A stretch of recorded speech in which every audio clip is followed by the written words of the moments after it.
Pints with Jack, Season 2, Episode 18, After Hours with Justin Thomas.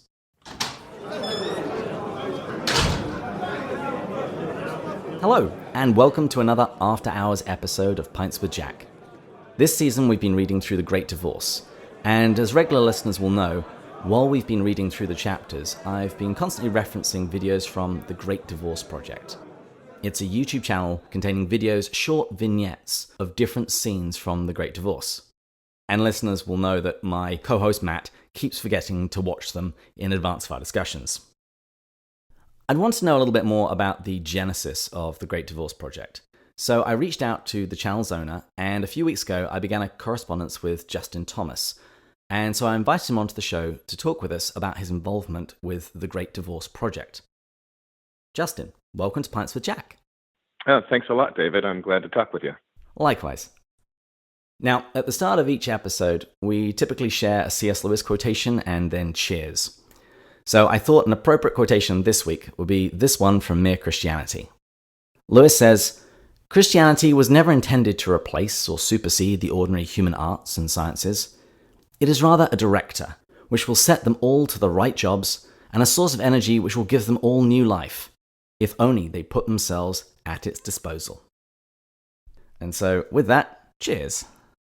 And since you're based in Seattle, for today's episode, I decided to drink coffee. Good for you. I actually lived in Seattle for about a year and a half, so when I started watching the videos and I recognized some of the backdrops, I got very excited. Yeah, sure. But just to kick things off, please introduce yourself to the listeners. Who are you? Yeah, good. So my name's Justin Thomas. I've been a pastor of a church called Calvary the Hill in the Capitol Hill neighborhood of Seattle for the past 8 years. We started the church in 2010, and we're part of a family of churches called Calvary Chapel. And our neighborhood, Capitol Hill, is young and dense, and it's been a fountainhead of culture for all of Seattle and beyond for decades. Way back in the 70s, Cornish Institute of the Arts was up here, and then the gay community came in and took over the neighborhood and brought with it all of their love of the arts. And so grunge was born here, right in the Comet Tavern. And anyway, so it's always been a part of what we've done down here. And so we came into Capitol Hill, and yeah, we've been here ever since. I live here with my family, my wife and 5 kids. And we love Seattle, and we love our neighborhood. Even the rain? Because I've got to admit, that kind of ground me down.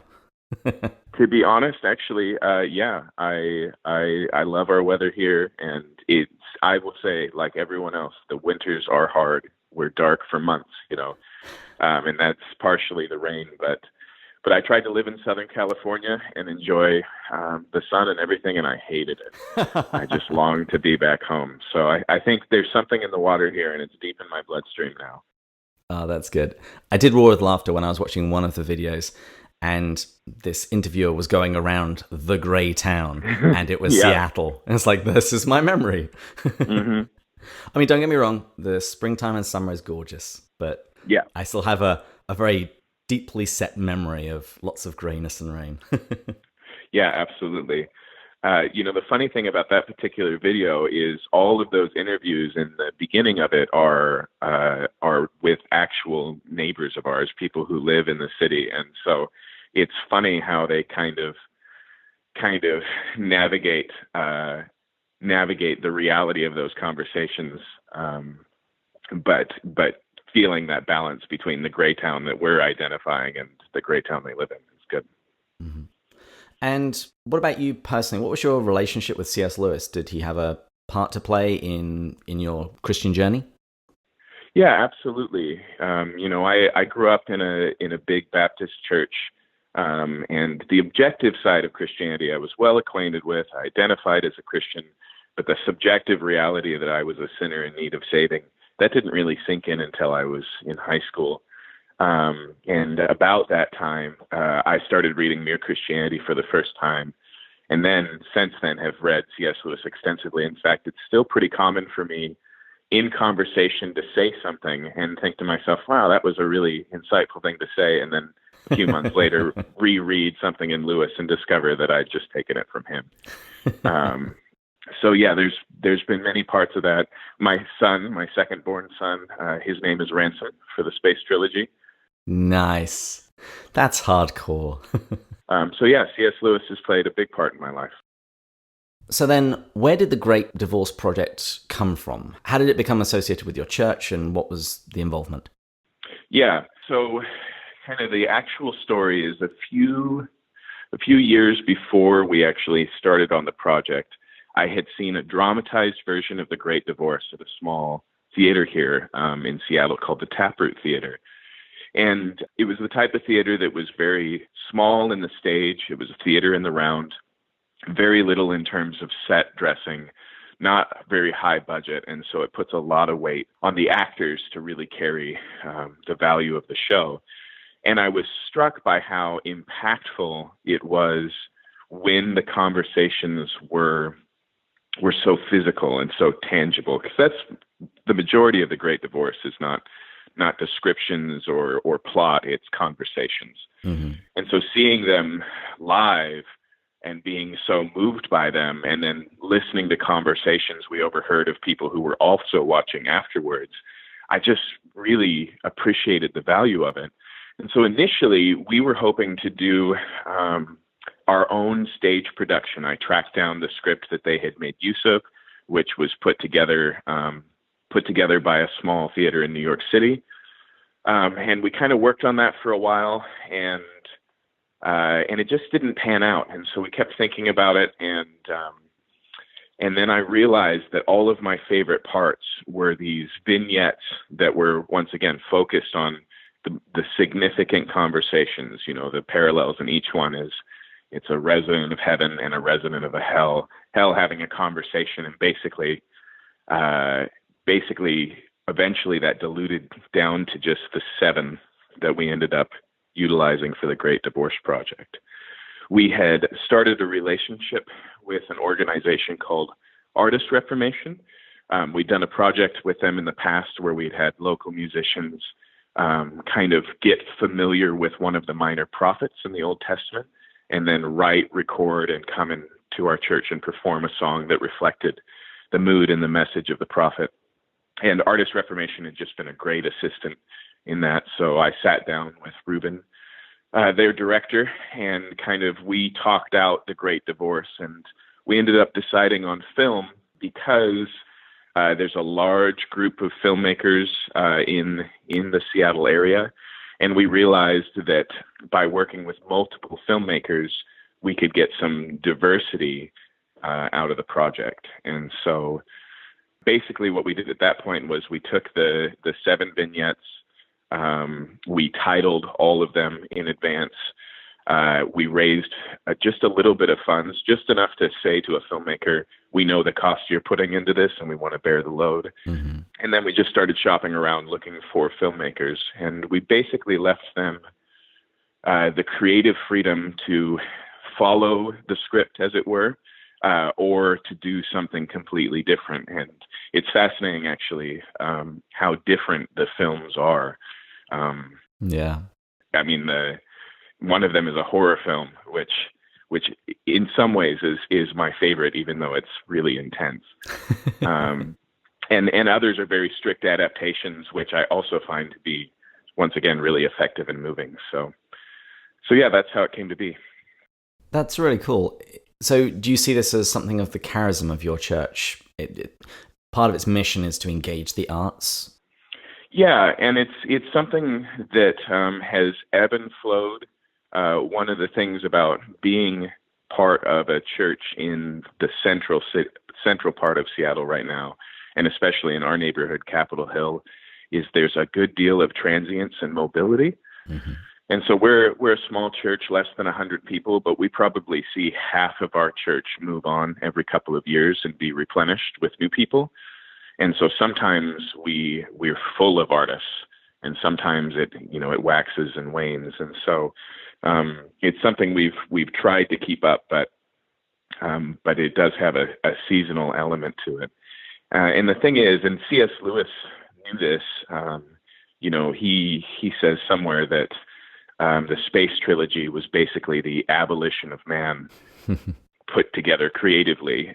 And the arts provide such a good side door to the truth that gets around some of the barriers of primary issues people have and places where their thoughts have become rigid and are no longer supple. And the arts can, come in through the window and get them thinking about things that they usually wouldn't take the time to think about. And so the other component of what our church is in Seattle, we're very much a city with where Christianity has always been in the minority, and in our neighborhood, we're one of just a handful of evangelical churches, and so there was an apologetic reason to engage with the arts as well, to kind of consistently find that side door into our neighbors' minds and hearts, to just get around some of the rigidity that we encounter. Yeah, I think that's really true. The other day, one of my friends was asking me about Lewis as an apologist, and I spent all of my time talking about his fiction. And just because I think that's actually one of his greatest strengths. You can have a conversation with someone about heaven and hell through reading The Great Divorce in a way that is, I think, much more productive very often than just simply laying down the Christian doctrine of heaven and hell. Yeah. And I would say that's a biblical concept. 2/3 of our Bible is narrative. So God seems to be very comfortable with utilizing story to convey truth, especially with Lewis.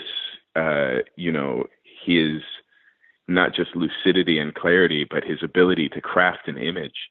It's almost put to better use in fiction than in narrative. He paints pictures so well. You give him a bigger canvas, and you get a better picture. Yeah. When you were assembling the different vignettes, how did you decide which parts to adapt? Did you primarily go for the ones that had those conversations that you were talking about that really grabbed you? Yeah.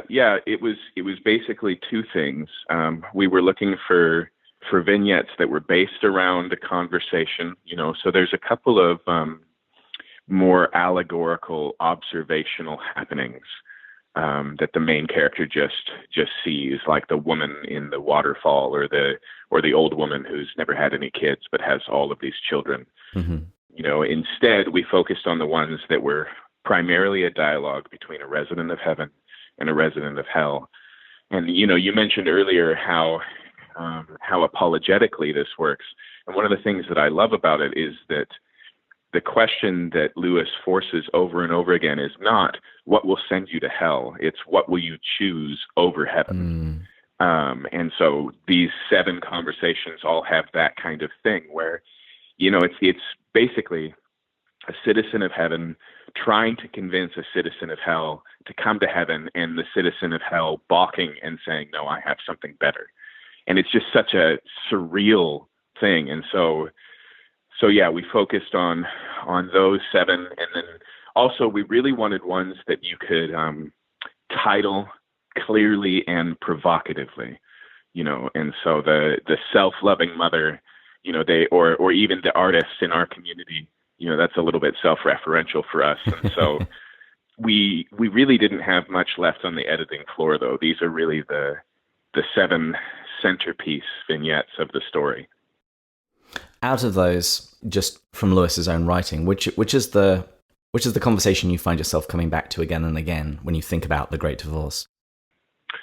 Oh man, the one that killed me when I saw it in theater, the one that kills me every time I watch the short film, is the mother, the self-loving mother, because there's just so much sympathy. I'm a parent as well, so much sympathy in where she's at, and you see, I think, all the glory of the human heart as God built it, and how easily twisted it is all at once. You stand on all sides from all reference points in that conversation. And honestly, I don't know if there's a moment in any of Lewis's writings that moves me as much as kind of the final punchline of that conversation, where she doubles down and effectively says, I would rather my son be with me forever in hell than in heaven without me. It's just so human. and yet so convicting at the same time. Yeah. You see how we can take something that is so good and still manage to go so wrong with it just by twisting it a little. Yeah. I think it's especially helpful too in our times where love is such a front of the line value that almost everyone holds and fights their battles for. And to see it in a light where it's like, yes, but, it's also really challenging to get people to broaden out and go, well, what do we really mean by love? And how does this play out in ways that actually serve people and aren't just another form of self-love and selfishness? And even the idea that a good love can still go wrong. In The Four Loves, Lewis says that when love becomes a god, it becomes a demon. Absolutely. For me, in The Great Divorce, I think my favorite chapter is the one with the Episcopal ghost. In The Great Divorce Project, it's called The Intellectual. Mm-hmm. Just because I've always loved theology, and to have that mirror held up to me that, hey, you can have all of this love for intellectual pursuit and knowledge of God, but it's possible even there to go wrong. You can become, as St. Paul said, a clanging gong. Mm-hmm.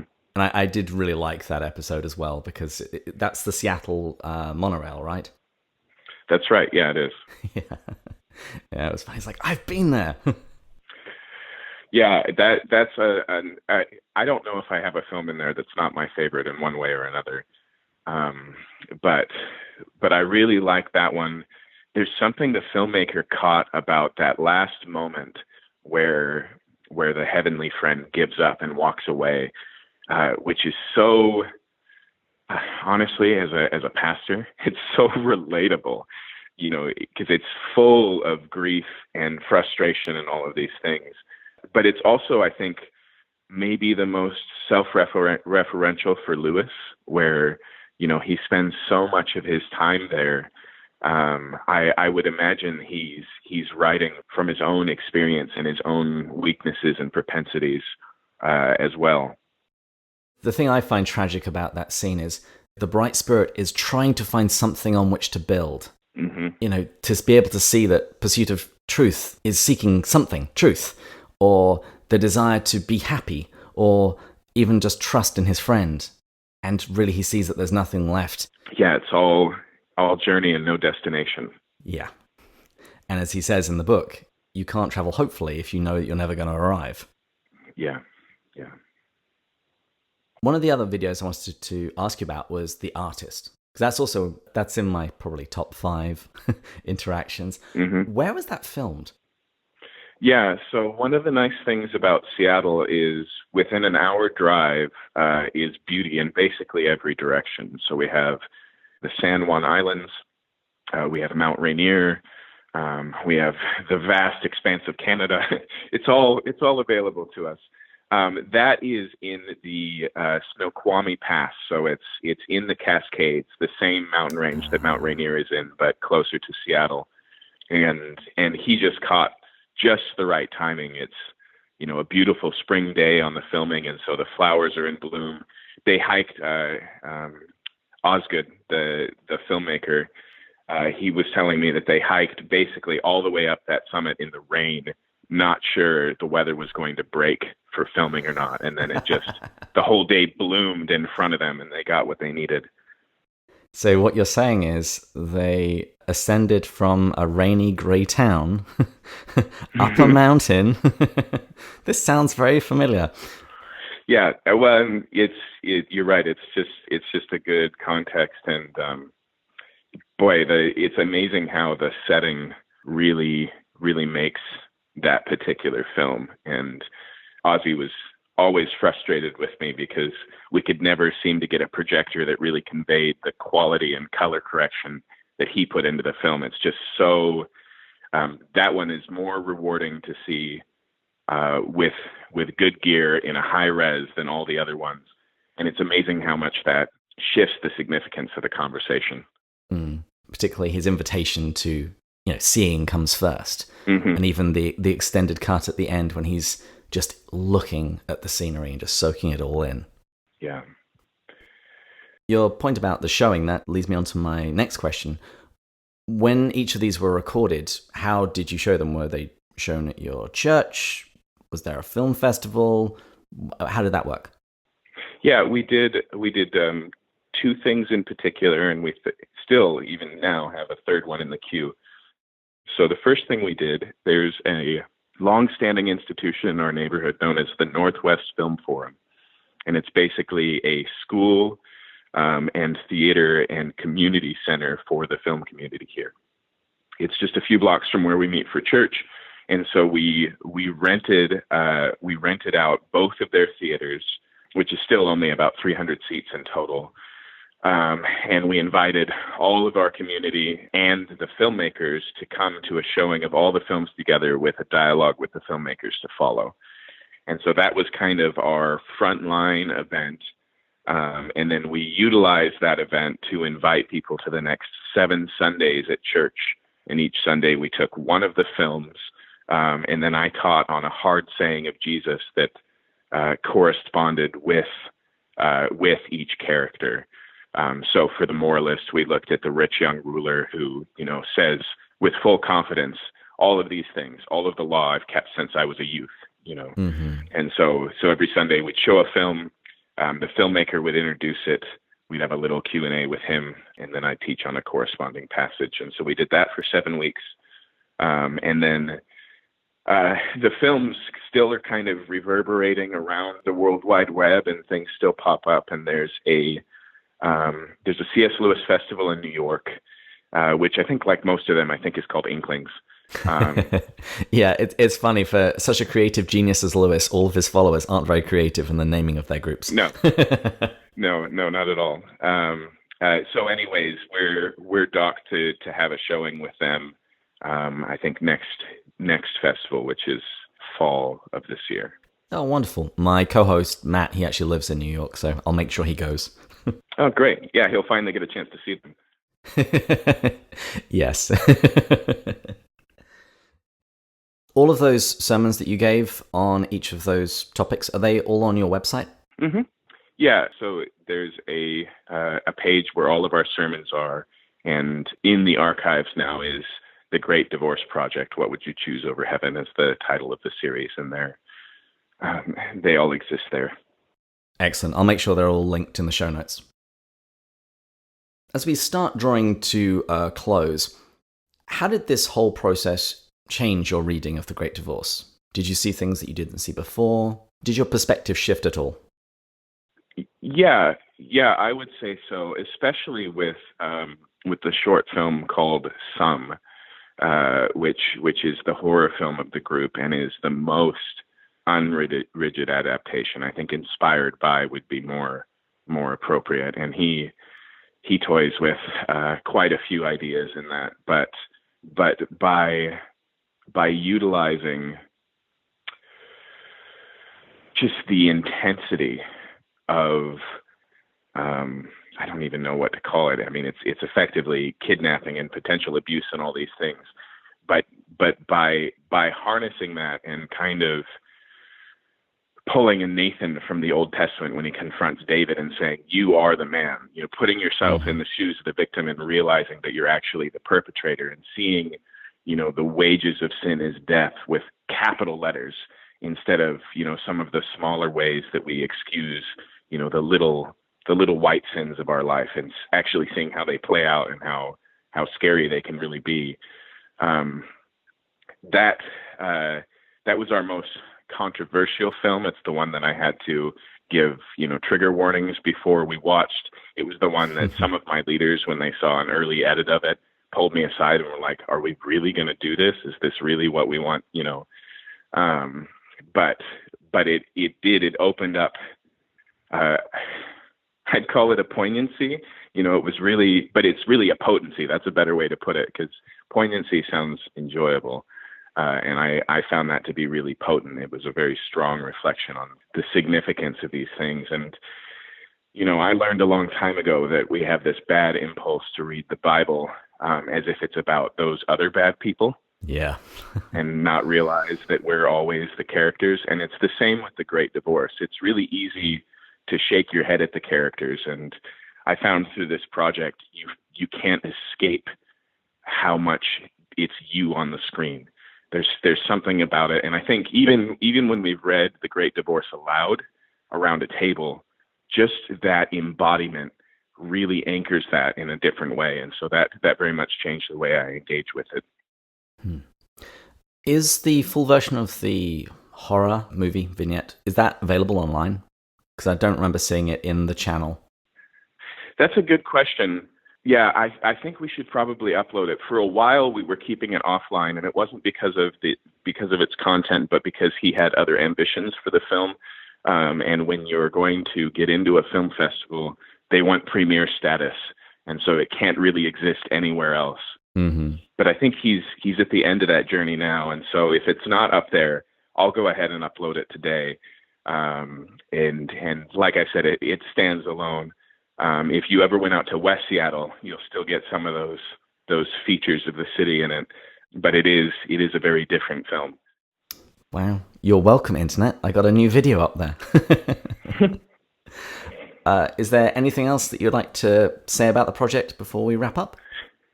Yeah, there is one thing I forgot about that was really interesting. We took a trip to Paris, where I have a sister church, and we did an outreach with the Great Divorce films, which was interesting because C.S. Lewis doesn't have any foothold in France. Really? Even the Chronicles of Narnia is relatively unknown.